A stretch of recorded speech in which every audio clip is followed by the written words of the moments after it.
NR competitive classes में मैं हेमंत कुमार शर्मा आप सभी का स्वागत करता हूं। दोस्तों, आज हम पढ़ने वाले हैं घातांक और करनी के महत्वपूर्ण सवाल। देखो ध्यान से, पहला क्वेश्चन क्या लिखा हुआ है, √12 प्लस √12 प्लस √12 करनी के अंदर लिखे हुए हैं प्लस डॉट डॉट डॉट अनंत। अब ध्यान रखना है कि जब संख्या प्लस में अनंत तक होती है, देखो हल करने का तरीका देखो। पहले क्वेश्चन देख लिया कि लिखा कैसे। अब हल करने का तरीका देखो कि संख्या प्लस में अनंत तक लिखी रहती है तो उसके लगातार में गुणनखंड करते हैं। किस में करते हैं? लगातार में। और प्लस मतलब क्या हो रहा है, किसी भी चीज़ में वृद्धि हो रही है, मतलब प्लस में बड़ी संख्या उत्तर होती है। बड़ी संख्या क्या होती है? हमारा आंसर होती है। ठीक है। अब जैसे 12 के हमने लगातार में गुणनखंड किए, कितने चौक 12, तो 4 हमारा यहाँ से आंसर होगा। ठीक है। अब देखो, अगर हम इसको x से करते हैं, x से भी सीख लेना कि पूरी संख्या को x के बराबर में मान लेते हैं और जो पूरी संख्या लिखी हुई है अंदर उसको x मान लेते हैं। ठीक है। तो क्या हो गया हमारा x बराबर √12 प्लस x, ये यहाँ में कर रहे हैं। ठीक है। अब हमें ये रूट खत्म करना है तो क्या करते हैं, दोनों पक्षों का वर्ग, दोनों पक्षों का वर्ग। ध्यान से समझना है ना। ठीक है। अब ये हो जाएगा x² बराबर 12 प्लस x, क्योंकि वर्ग से रूट कट जाएगा। अब इसको इधर लेके आएंगे तो क्या बनेगा कि x² माइनस x माइनस 12 बराबर 0। अब हमें इसके गुणनखंड करने रहते हैं, तो यहाँ ऐसी संख्या लेके आते हैं कि जोड़ या घटाव करें तो माइनस का x बच जाना चाहिए और उनका गुणा करें तो 12 आना चाहिए। तो देखो x² minus 4x plus 3x minus 12 बराबर 0। देखो माइनस के 4x में से प्लस का 3x जाएगा तो माइनस का x बचेगा और 4 और 3 का गुणा करेंगे तो 12 होगा। ठीक है। अब यहाँ से x कॉमन ले लिया, x माइनस 4 प्लस 3 कॉमन ले लिया, x माइनस 4 बराबर 0। ठीक है। ये हो गया x प्लस 3 और x माइनस 4 बराबर 0। देखो x प्लस 3 की अगर हम 0 से तुलना करते हैं तो x की वैल्यू आएगी -3। माइनस में उत्तर मान्य नहीं रहता है। x माइनस 4 की 0 से तुलना करेंगे तो x की वैल्यू आ गई 4। देखो यहाँ पर भी 4 आई थी और यहाँ पर भी 4 आई थी। दोनों तरीके जानना जरूरी होता है। ये गुणनखंड करना भी जानना जरूरी होता है क्योंकि हमें आगे कई प्रश्न में ज़रूरत पड़ती है। ठीक है। अब देखो क्वेश्चन नंबर 2 क्या लिखा हुआ है, √30 plus √30 plus √30 plus dot dot dot अनंत। अब देखो यहाँ पर क्या समझ में आ रहा है कि प्लस में अनंत तक है, तो अभी बताया था हमें कि लगातार में गुणनखंड करना है। तो 5 6 30, लगातार मतलब उसी के बाद आने वाली संख्या में है ना। ठीक है। तो 6 हमारा यहाँ से क्या हो गया, आंसर हो गया। ठीक है। अब देखो क्वेश्चन नंबर 3 देखो क्या लिखा हुआ है, √110 minus √110 minus √110 dot dot dot अनंत। अब देखो ध्यान रखना है कि माइनस में अनंत तक हो ना तो भी लगातार में ही गुणनखंड करना है। कैसे करना है? लगातार में। और माइनस में छोटी संख्या उत्तर होती है। ठीक है। x से करेंगे तो हम इसी मेथड से कर लेंगे सबको। तो अब 10 और 11 कितने होते हैं? 110। तो छोटी संख्या उत्तर मतलब 10 हमारे यहाँ से आंसर होगा। ठीक है। अब उसी तरीके से देखा कि √56 minus √56 minus √56 dot dot dot dot अनंत। तो यहाँ भी माइनस में अनंत तक है। तो अब क्या करेंगे हम कि 56 का लगातार में गुणा कर रहा तो 7 8 56। ठीक है। तो 7 हमारा यहाँ से आंसर हो जाए। क्लियर? ठीक। अगला क्वेश्चन देखो क्या लिखा हुआ है, √5 गुणित √5 गुणित √5 डॉट डॉट डॉट अनंत। तो देखो हमें ध्यान रखना है कि जब गुणे में अनंत तक होती है, किसमें? गुणा में कहाँ तक होती है? अनंत तक। तो वही संख्या उत्तर होती है। यहाँ पर क्या लिखा हुआ है? 5, तो 5 ही इसका आंसर होगा। ठीक है। अगला क्वेश्चन नंबर 6 देखो क्या लिखा हुआ है, √6 गुणित √6 गुणित √6 गुणित √6 डॉट डॉट डॉट डॉट अनंत। तो इसका आंसर कितना हो जाएगा? देखो यहाँ पर भी गुणा में कहाँ तक है? अनंत तक है। तो 6 आंसर होगा। ठीक है। अगर देखो हम इसको x से करें तो देखो पूरी संख्या को x के बराबर में मान लेते हैं और अंदर 6 लिखा इंटू x। हव्याल की तरह। ठीक है, हव्याल प्लस था, अब यहाँ गुणित है तो गुणित लगा लिया। अब दोनों पक्षों का वर्ग करेंगे तो ये कितना हो जाएगा, एक्स स्क्वायर बराबर 6 इंटू एक्स। एक्स से स्क्वायर कट गया तो एक्स की वैल्यू कितनी आ गई, 6। ठीक है, तो आपको कॉन्सेप्ट भी ध्यान रखना है और मेथड भी ध्यान। ठीक है, किस तरीके से करना है। अगला क्वेश्चन नंबर देखो 7, लिखा हुआ है √11 गुणित √11 गुणित √11 गुणित डॉट डॉट डॉट डॉट अनंत। तो कितना आंसर हो जाएगा इसका, 11। ठीक है, अगला क्वेश्चन नंबर 8 देखो, लिखा हुआ है √7 गुणित √7 गुणित √7 गुणित √7 गुणित। ठीक है, अब ध्यान रखना है हमें कि गुणा में अनंत तक नहीं, गुणा में तो है पर अनंत तक नहीं है। तो सबसे पहले क्या करते हैं कि जो संख्या दी गई है, सबसे पहले क्या करते हैं कि जो संख्या दी गई है, यहाँ पर कितनी दी गई है, 7। अब फिर करणियों का गुणा करते हैं, 2 2 दूना 4, 4 दूना 8, 8 दूना 16, उससे ऊपर एक कम लिखते हैं। ठीक है, तो 7 की घात में 15/16 हमारा आंसर हो जाएगा। अगला क्वेश्चन नंबर 9 देखो, लिखा हुआ है √11 गुणित √11 गुणित √11 गुणित √11 गुणित √11। अब देखो, सबसे पहले तो हमने वो संख्या लिख ली, क्या थी, 11। देखो गुणा में अनंत तक नहीं थी, तो करणियों का गुणा करेंगे, 2 2 दूना 4, 4 दूना 8, 8 दूना 16, 16 दूना 32, तो 32 लिखा और ऊपर एक कम लिख देंगे, तो ये हमारा आंसर होगा। क्लियर दोस्तों, मैं बहुत सरल तरीके से आपको बताते जा रहा हूँ, आप बस आराम से देखते चलना। अगला क्वेश्चन देखो, क्या लिखा हुआ है, √11 प्लस √21 प्लस √16 बराबर क्या। अब देखो, इस तरीके के प्रश्न को हमें पीछे से हल करना होता है कि √16 का वर्गमूल निकाला हमने, कितना आया, 4। 4 21 में ऐड हो जाएगा तो ये कितना हो जाएगा, 25। अब 25 का वर्गमूल कितना होगा, 5। तो 5 11 में जुड़ जाएगा तो कितना हो जाएगा, 16। अब 16 का वर्गमूल कितना होगा, 4, तो 4 हमारा आंसर हो जाएगा। ध्यान से बोल बोल के हल करना है, इनको लिख के हल करोगे थोड़े में समय ज़्यादा लगता है। ठीक है ना। अगला क्वेश्चन देखो 11 नंबर का, कि कितना लिखा हुआ है, √49, मतलब 49 का वर्गमूल कितना होगा, 7। ठीक है, अब 57 में 7 जुड़ जाएगा तो कितना हो जाएगा, 64। अब 64 का वर्गमूल कितना होता है, 8। 136 में 8 जुड़ जाएगा तो कितना हो जाएगा, 144, और 144 का वर्गमूल क्या होता है, 12, तो 12 हमारा आंसर होगा। ठीक है, अब अगला क्वेश्चन देखो कि 36 काय का वर्गमूल होता है, 6 का, तो 10 में 6 जोड़ जाएगा 16 हो जाएगा। 16 का वर्गमूल कितना होता है, 4, तो 21 में 4 जुड़ जाएगा तो कितना हो जाएगा, 25। 25 काय का वर्गमूल होता है, 5 का। ठीक है, 25 का कितना होता है, 5, तो 76 में 5 जुड़ जाएंगे तो कितना हो जाएंगे, 81, और 81 का वर्गमूल कितना होता है, 9, तो 9 हमारा आंसर होगा। क्लियर यहाँ तक। ठीक,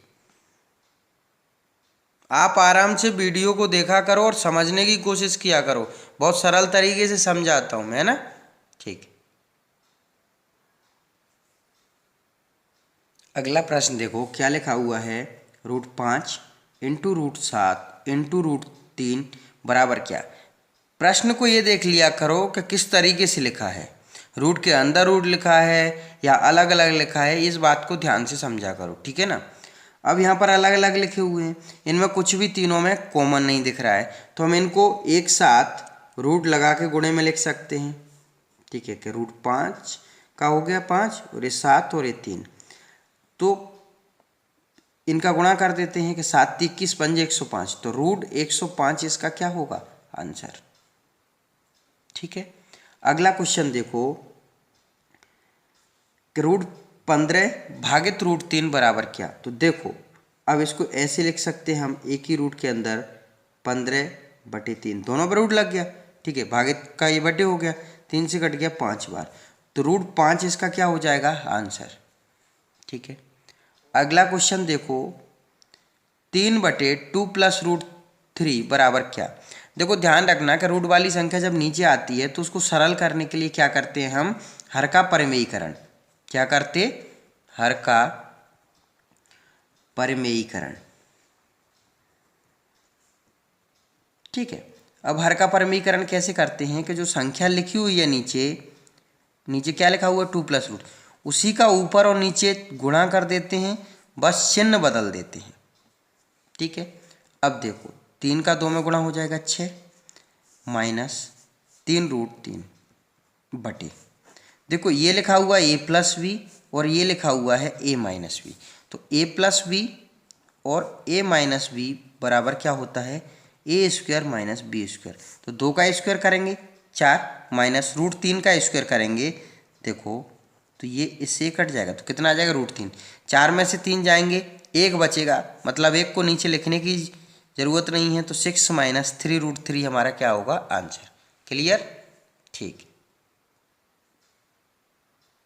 अगला प्रश्न देखो क्या लिखा हुआ है, √3 माइनस 1 बटे √3 प्लस 1 बराबर क्या। देखो अब हमें क्या करना पड़ेगा इसको हल करने के लिए, हर का परिमेयीकरण। ठीक है, अब हम हर का परिमेयीकरण करते हैं तो क्या बताया था अभी, √3 माइनस 1 जैसा का जैसा लिखा, √3 प्लस 1 जैसा का जैसा लिखा। मैंने बताया था कि नीचे वाली संख्या का ऊपर गुणा कर देते हैं, बस ऊपर और नीचे चिन्ह बदल देते। देखो यहाँ प्लस था, यहाँ माइनस का हो गया। अब इस रूट का इस √3 से गुणा होगा तो कितना होगा 3, इस √3 का -1 से गुणा होगा तो कितना होगा माइनस का √3। देखो √3 और √3 का आपस में गुणा करते हैं, ध्यान रखना है आपको, एक जैसी संख्या रूट के अंदर होती हैं और उनका आपस में गुणा करते हैं तो एक संख्या बाहर आ जाती है। ठीक है, -1 का √3 से किया तो माइनस का √3 और -1 का -1 से करेंगे तो +1 बटे, ये लिखा हुआ है a प्लस बी और ये लिखा हुआ है a माइनस बी, मतलब क्या हो जाएगा a square minus B square, तो √3 का स्क्वायर माइनस √1 का स्क्वायर। ठीक है, ये 3 और 1 कितने हो जाएंगे 4 माइनस 2√3 बटे 3, इससे ये कट गया तो 3 में से 1 जाएगा 2 हो जाएगा। ठीक है, ऊपर से 2 कॉमन ले लेते हैं, 2 माइनस √3 बटे 2, तो इससे कट गया तो 2 माइनस √3 हमारा आंसर होगा। ठीक है, अब ये जैसे आपने देखा कि एक √3 और एक √3 का गुणा किया तो ये 3 कैसे आया, तो देखो मैंने बताया था कि इस 3 को क्या लिख सकते हैं हम 1/2 इंटू 3 को, इसको क्या लिख सकते हैं 1/2।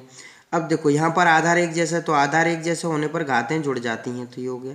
अब 3 यहाँ पर 2 है, यहाँ पर भी 2 है, तो एलसीएम कितना आ गया 2, तो 1 + 1 3 की घात 2/2, देखो ये कट गया तो कितना आ गया 3। तो ध्यान रखना कि इस तरीके से आता है जो। क्लियर, ठीक है। अगला प्रश्न देखो क्या लिखा हुआ है, √3 plus √3 plus √3 plus dot dot dot अनंत।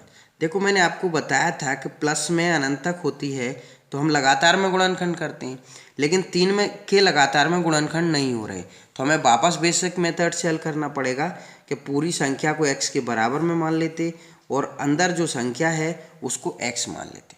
ठीक है, तो अब दोनों पक्षों का वर्ग करेंगे, दोनों पक्षों का क्या करेंगे वर्ग, तो क्या हो जाएगा x बराबर 3 + x।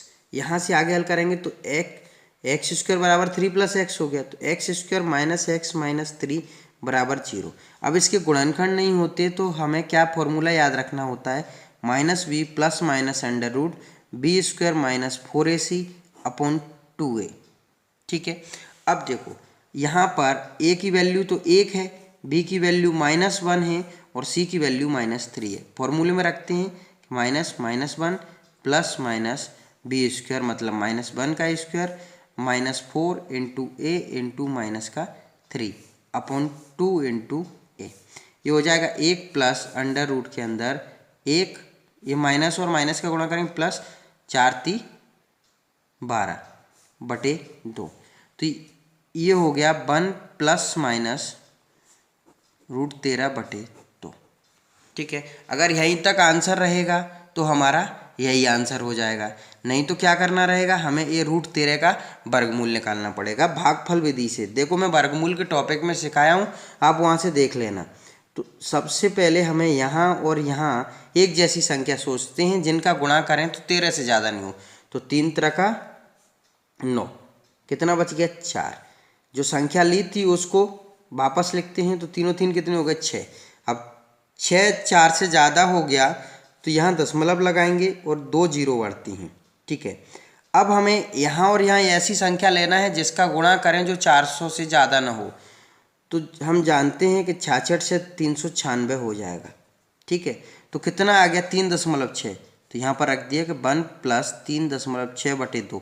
देखो माइनस लेंगे तो इधर की संख्या माइनस की, तो माइनस में आंसर रहेगा, तो उसका कोई वैल्यू मान्य नहीं रहता है। अगर दोनों विकल्प में है प्लस और माइनस तो दोनों रखना पड़ेगा। तो ये हो जाएगा 4.6/2, मतलब 2.3 हमारा क्या होगा आंसर। ध्यान रखना है कि देखो जो शॉर्ट ट्रिक्स रहती है ना, वो छोटा प्रश्न कहीं परीक्षा में ये पूछा जिसका गुणनखंड नहीं हो रहा है, तो ये मेथड से पूरा आपको आना चाहिए, ठीक है ना। जहाँ नहीं समझ में आए आप कोशिश किया करो सर क्या बोल रहे हैं, और ध्यान से समझने की। नहीं आप मेरे को बता सकते हो कि यहाँ का समझ नहीं आया, ठीक है। अगला क्वेश्चन दिखा हुआ है, जैसे √5 + 2 अंडर रूट के अंदर 6 बराबर क्या।